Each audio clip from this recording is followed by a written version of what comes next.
ISR 9 news కి స్వాగతం.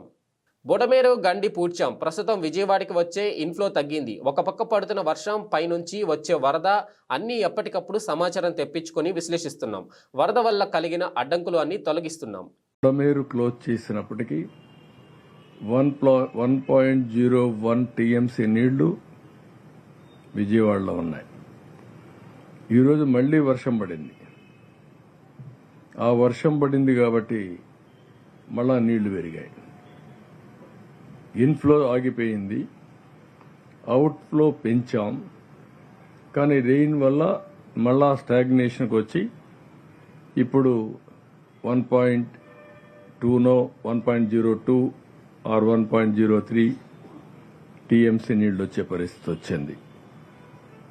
రేపు మళ్లీ ఈరోజు వర్షాలు పడ్డాయి, రేపు మళ్లీ వర్షాలు పడతాయంటున్నారు. రెండు కాన్ఫ్లిక్టింగ్ ఉన్నాయి. ఒకటి ECMWF, ఇది యూరోపియన్. ఇది వాళ్ళ లెక్క ప్రకారం బొడమేరు ప్రాంతంలో 0.38 టీఎంసీ నీళ్లు వస్తాయని మొత్తం క్యాచ్మెంట్ ఏరియాలో. అది వస్తే పర్వాలేదు, ఆ నీళ్లన్నీ కృష్ణా రివర్కి వెళ్లిపోతాయి. అదే మరికి విజయవాడకి 0.09 అంటే 0.09 టీఎంసీ నీళ్లు వస్తాయని. ఇది వస్తే మనం మేనేజ్ చేసుకోగలుగుతాం. IMD బొడమేరు ప్రాంతంలో 1.86 టీఎంసీ నీళ్లు వస్తాయంటున్నారు. 1.86 టీఎంసీ నీళ్లు అంటే ఒకేసారి 10-15 వేలు వచ్చే అవకాశం ఉంటుంది. దాన్ని ఏ విధంగా హ్యాండిల్ చేయాలో ఇప్పటి నుంచి కూడా కంటిన్యూ చేస్తున్నారు. బ్రీచ్ క్లోజ్ చేశారు, హైట్ పెంచుతున్నారు, దానికి రాత్రింబగళ్ళు పనిచేస్తున్నారు.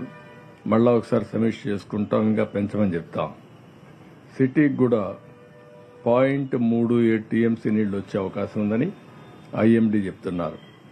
అది వస్తే కొద్దిగా పెరగవు, కానీ తరగవలసిన నీళ్లు, తగ్గవలసిన నీళ్లు కొంచెం తక్కువగా తగ్గే అవకాశం ఉంటుంది. లేకపోతే రేపు సాయంత్రానికి, ఎల్లుండికి పూర్తి కావాల్సింది.